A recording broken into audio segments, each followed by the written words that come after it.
Episode 2 সেখান থেকে শুরু হয়, যেখানে সৌরি দৌড়ে আসে আর মিস্টার চাকে নিজের দিকে টেনে নেয়। ঠিক সেই মুহূর্তে একটা ডামি গাড়ির উপর এসে পড়ে। এরপর আমাদের অতীতের একটা সিন দেখানো হয়, যেখানে আমরা দামসিনকে দেখি, যে নিজের দাসীদের সঙ্গে খেলছিল। তারা একটা ফুল নিয়ে কথা বলছিল। ঠিক তখন সেখানে রাজা এসে যায়।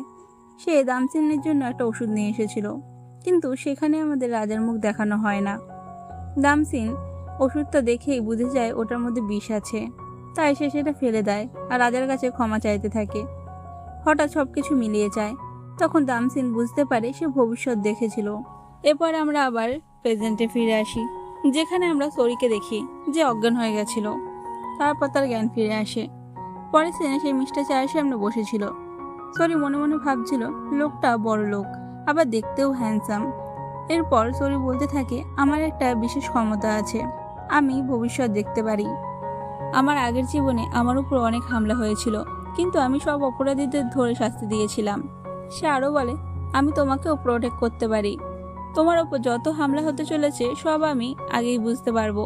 কিন্তু মিস্টার চায় কিছুই বুঝতে পারছিল না। তার মনে হচ্ছিল সৌরি পুরো পাগল। সৌরি একটা না কথা বলে যাচ্ছিল, তাই মিস্টার চা তাকে কোম্পানির বাইরে বের করে দিতে বলে। আর আমরা মিস্টার হানকে দেখি, যে সৌরিকে বলে, চলো আমি তোমাকে বাড়ি পর্যন্ত পৌঁছে দিচ্ছি। এরপর সে তাকে পৌঁছে দিতে চলে যায়। এর মধ্যে আমরা মিস্টার চাহাকে দেখি, যে জানতে পারে একজন লোক সেই ডামিটা নিচে ফেলেছিল। সে বলে, আমরা তো এর সেটেলমেন্ট আগেই করে নিয়েছিলাম, মানে আমরা তাকে টাকা দিয়েছিলাম, কিন্তু মনে সন্দেহ হয় আমাদের চেয়েও কেউ বেশি টাকা দিয়েছে তাকে। এরপর গাড়ির ভিতরে সৌরির শ্বাস নিতে কষ্ট হচ্ছিল। সে বলে, গাড়িটা একটু ধীরে চালাও। নেক্সট দিনে আমরা চেয়ারম্যানকে দেখি, যার আজ বার্থডে। সেখানে তার পরিবারের সবাই আছে, কিন্তু শাহ নেই, কারণ সে সেখানে আসেনি। তবে জানা যায় চেয়ারম্যান তার পরিবারের সবাইকে খুব একটা পছন্দ করে না, শুধু চই ছাড়া। 17 বছর আগে চই যখন লিভারের জন্য অসুস্থ ছিল, তখন সবাই তাকে না বলে দিয়েছিল, কিন্তু চই নিজের লিভার ট্রান্সপ্লান্ট করতে রাজি হয়েছিল। এই কারণে চেয়ারম্যান তাকে সব থেকে বেশি পছন্দ করে। এরপর হান সৌরিকে তার বাড়ির সামনে নামিয়ে দেয়। বাড়ির মালিক বলে ওঠে, তুমি কোথায় ছিলে? তোমার ফোনও বন্ধ ছিল। তোমার গ্র্যান্ডমা তোমার জন্য অপেক্ষা করছে। তখন আমরা তার গ্র্যান্ডমাকে দেখি, যার নাম সুন।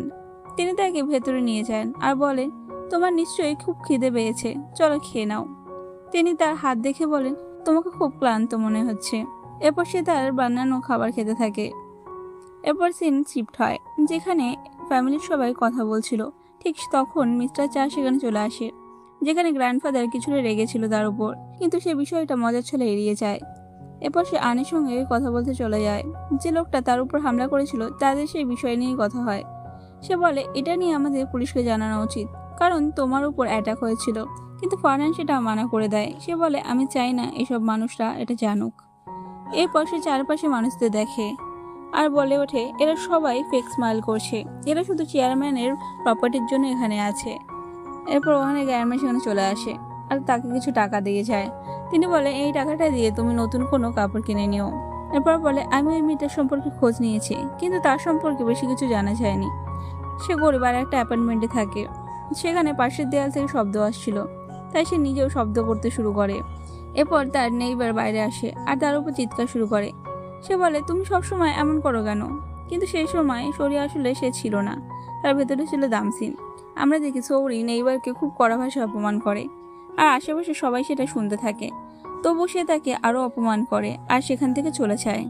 এরপর সে নিজের রুমে চলে যায়, একাই রুমে বসে থাকে। আর হঠাৎ তার পাস্টের কথা মনে পড়ে যায়। সেখানে সে ছিল একজন দাসী, একটা নিম্ন জাতের পরিবার থেকে আসা মেয়ে। এই কারণে অন্য মেয়েরা তাকে বারবার অপমান করত আর বুলি করত। আমরা দেখি তাকে একটা অন্ধকার ঘরে রাখা হয় আর তার উপর পাথর চাপা দেওয়া হয়। ঠিক সেই সময় একটা ছুরির সিন দেখানো হয়, যেন সেটা কোনো স্বপ্ন দেখছে, যেখানে সে নিজেই ছিল। এরপর সে হঠাৎ ঘুম থেকে জেগে ওঠে। আমরা সরিকে দেখি, যার হাতে একটা ডায়েরি ছিল, যেটা তার নিজের সম্পর্কে সবকিছু লেখা ছিল। সেটা পড়তে শুরু করে।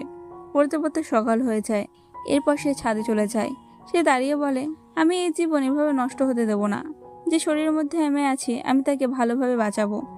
এরপর সে নর্মাল মানুষের মতো পোশাক পরে নেয় অ্যান্ড কাপড় শুকাতে ছাদে যায়। সেখানে একজন লোক তার ছবি তুলছিল, কিন্তু সরি আগেই বুঝে ফেলে, তাই সে কিছু একটা ছুঁড়ে মারে, যেটা লোকটার মাথায় লাগে। এবার আমরা আরেকটা সিন দেখি, যেখানে সবাই খাবার খাচ্ছিল। একজন লোক সবসময় অন্যদের খাবার চুরি করে খেত, কেউ কিছু বুঝতে পারছিল না। কিন্তু এবার সরি সেটা ধরে ফেলে আর সবার সামনে তার সত্যিটা ফাঁস করে দেয়। এর ফলে সে লজ্জায় সেখান থেকে পালিয়ে যায়। নেক্সট দিন আমরা চইকে দেখি যে একজন ডাক্তারের কাছে আসে। সে উপহার হিসেবে একটা গাছ নিয়ে এসেছিল। ডক্টর মিস্টার চায়ের বন্ধু। চই সেখানে আসে মিস্টার চা সম্পর্কে জানতে চেষ্টা করে। সে চায়ের ব্যাপারে প্রশ্ন করতে থাকে, কিন্তু ডক্টর বেশি কিছু বলে না। পরের দিনে মিস্টার চা সেখানে থাকে, কিন্তু চই তখন সেখানে নেই। চা বলে, এই কদিন আমি একটা স্বপ্ন দেখছি। সে আরো বলে, একটা মেয়ে আমাকে বারবার বিরক্ত করছে সেই স্বপ্নে। এরপর আমরা সরিকে দেখি যে নিজের সম্পর্কে ডিটেলস খুঁজতে থাকে, কিন্তু সব জায়গায় তার সম্পর্কে ভুল লেখা থাকে। যেমন সে একজন পুরনো ভিলেন ছিল। তখন তার খুব খিদে পায় আর সে রেগে যায়। সে দেখে তার খাবার আবার চুরি হয়ে গেছে, তাই সে বাকি থাকা খাবার খেতে শুরু করে আর বলে, মিস্টার চা আমাকে এখনো কিছু জানায়নি। মনে হচ্ছে আমি যেন কোনো স্পাই। পরে তিনি মিস্টার চাকে দেখা যায় যে বিল্ডিং এর ভেতর ঢোকে। ঠিক তখনই সরি সেখানে চলে আসে। সে বলে, তুমি আমার প্রপোজালের কথা কি ভেবেছো? কিন্তু মিস্টার চা সেটা রিজেক্ট করে দেয়। এবার মিস্টার চা তাকে ভয় দেখাতে শুরু করে, বলে, তোমার এখানে আসা উচিত হয়নি। কিন্তু সরি তাকে লাথি মেরে ফেলে দেয়। আবার, আমি তো তোমার প্রাণ বাঁচিয়েছি, বললে তুমি আমাকে ভয় দেখাচ্ছ? চাকে দেখা যায় সে ল্যাংড়াতে ল্যাংড়াতে সেখান থেকে চলে যায় আর সৌরিকে গার্ডরা জোর করে বের করে দেয়। এবার মিস্টার হান সেখানে আসে, যে সৌরির ইনফরমেশন বের করে এনেছে, কিন্তু তার সম্পর্কে খুব একটা বেশি কিছু পাওয়া যায় না। আমরা সৌরিকে দেখি যে সামানের কাছে পৌঁছে যায় আর সেখানে তার আগের জীবনের কথা ওঠে। সৌরি বলে, আমি তো তাকে বাঁচাতে চেয়েছিলাম, কিন্তু ওই লোকটা মরতে চেয়েছিল, তাই আমার কিছু করার নেই। এবার সৌরি তার কাছ থেকে টাকা চাইতে শুরু করে। সামানের কাছে বেশি টাকা না থাকা সে কিছু টাকা দেয়। এর মধ্যে আমরা চইকে দেখি যে ডক্টর আর মিস্টার চায়ের কথা শুনছিল, কারণ যে গাছটা সে দিয়েছিল তার মধ্যে একটা রেকর্ডার ছিল। সে পুরনো কথাগুলো শুনছিল মিস্টার চায়ের ড্রিম আর একটা মেয়ে নিয়েও। এরপর একজন ডিরেক্টরকে দেখানো হয়, যে সৌরির পারফরমেন্স দেখে বলে, মেয়েটা খুব ভালো অভিনয় করেছে। তার পাশে থাকা একজন লোক চ্যাট করতে করতে বলে, ডিরেক্টরটা পাগল হয়ে গেছে। আমি 48 ঘন্টা ধরে এখানে বসে আছি আর কিছুই হচ্ছে না। ঠিক তখনই ডিরেক্টর কিছু বলে আর সেই লোকটা সৌরির ফাইল আপলোড করে দেয়। মানে তার ভিডিওটা অনলাইনে আপলোড করে দেওয়া হয় আর ধীরে ধীরে সেটা ভাইরাল হয়ে যায়। যে আপলোড করেছিল তার ভিডিওতেও মিলিয়ন্স ভিউ আসতে থাকে। এবার আমরা মিস্টার শাহকে দেখি যে একটা মিটিংয়ে আছে। সেখানে সবাই বলে এই মেয়েটাকে নেওয়া উচিত, কারণ সে এখন খুব ফেমাস। এবার সিন শিফট হয়, আমরা সৌরিকে দেখি মার্কেটে। তার কাছে যত টাকা ছিল সব সে খাবার কিনে খরচ করে ফেলে। তারপর সে নানান রকম দোকানে যায় জবের জন্য, কিন্তু সবাই তাকে রিজেক্ট করে দেয়। সে রেগে গিয়ে দোকানের পোস্টারগুলো খুলে ফেলতে থাকে। ঠিক তখনই বেক সেখানে আসে আর তার সঙ্গে কথা বলতে শুরু করে। বেকের কাছে ফোন আসে আর সে চলে যেতে থাকে। সৌরি তার পিছু নেয় আর একটা শোতে ঢুকে পড়ে। সেখানে সবাই কিছু না কিছু বিক্রি করছিল, বিশেষ করে খাবার, আর খুব তাড়াতাড়ি সেই খাবারগুলো সোল্ড আউট হয়ে যায়। অন্যদিকে আমরা মিস্টার চা ও হানকে দেখি, যেখানে চা বলে, যত তাড়াতাড়ি সম্ভব ওই মেয়েটাকে এখানে নিয়ে আসো। সরি তখন সেই কোম্পানিতে গিয়েও একটা অ্যাড শুট করছে। তার প্রেজেন্ট প্রোডাক্টগুলো খুব তাড়াতাড়ি বিক্রি হয়ে যাচ্ছে। এরপর আমরা সৌরিকে দেখি, যেখানে সে এই লোকটার কাছে 7 গুণ বেশি টাকা দাবি করে আর সে তাতেই রাজি হয়ে যায়। আমরা দেখি সৌরি আর একটা অ্যাড করছিল। সেখানে তাকে একটা স্যুপ দেওয়া হয়েছিল, কিন্তু সেটা স্মেল নিতেই তার বমি বমি ভাব শুরু হয়। সরি সেটা ফেলে দিয়ে সেখান থেকে বেরিয়ে যায়। তখন আমরা ওই লোকটাকে দেখি যে তার কাছে চলে আসে, কিন্তু সে বলতে থাকে, তুমি এসব কি করলে?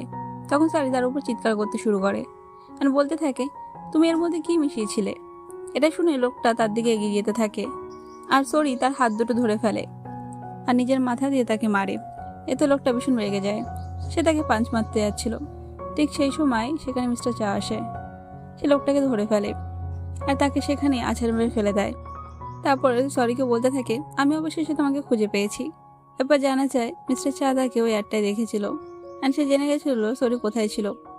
এখানে সে বলতে থাকে, তোমার সাথে আমার কিছু কথা আছে। ঠিক তখনই আমরা দেখি চই সেখানে আসতে শুরু করেছে। সরি তাকে দেখা মাত্রই ম্যাজিস্ট্রি বলে ডাকতে শুরু করে, মানে তার পাস্ট লাইফে সেই ছিল ম্যাজিস্ট্রি। এরপর আমরা একটা ফ্ল্যাশব্যাক দেখি, যেখানে আমরা একটা সহচরকে দেখি যে তাকে বলছিল যে আমাকে হত্যা করার সিদ্ধান্ত অন্য কেউ নয়, ম্যাজিস্ট্রেট নিয়েছিল। কিং তাকে মারতে চেয়েছিল। এদিকে চই তার দিকে এগিয়ে আসছিল, যার কারণে সৌরি দৌড়ে ছাদের উপর চলে যায়। সে নিজেই বলতে থাকে, এটা কিভাবে সম্ভব? ঠিক তখন মিস্টার শাহ তার কাছে এসে বলতে থাকে, তুমি পালাচ্ছ কেন? এরপর সে বলতে থাকে, আমার তোমাকে দরকার। কিন্তু সরি তার কথার অন্যরকম মানে বের করে নিচ্ছিল। ঠিক তখনই আমরা দেখি সেখানে চই আসে, যে সৌরি আর চইকে দেখে সে চাকে বলতে থাকে, এই মুহূর্তে তুমি আমার শিল্ড হয়ে যাও। এরপর সে তাকে হাক করতে শুরু করে। তারপর আমাদের আর একটা সিন দেখানো হয়, যেখানে সরিকে একটা বক্সের মধ্যে বন্ধ করে রাখা হয়েছিল, কিন্তু তাকে বাঁচানোর জন্য একটা লোক সেখানে আসে। আর সে আর কেউ নয়, মিস্টার ছা। জানা যায় যে মিস্টার ছাও এখানে পুনর্জন্ম নিয়েছে। এভাবে এই পার্টটা এখানে শেষ হয়ে যায়। Thank you for watching, bye by.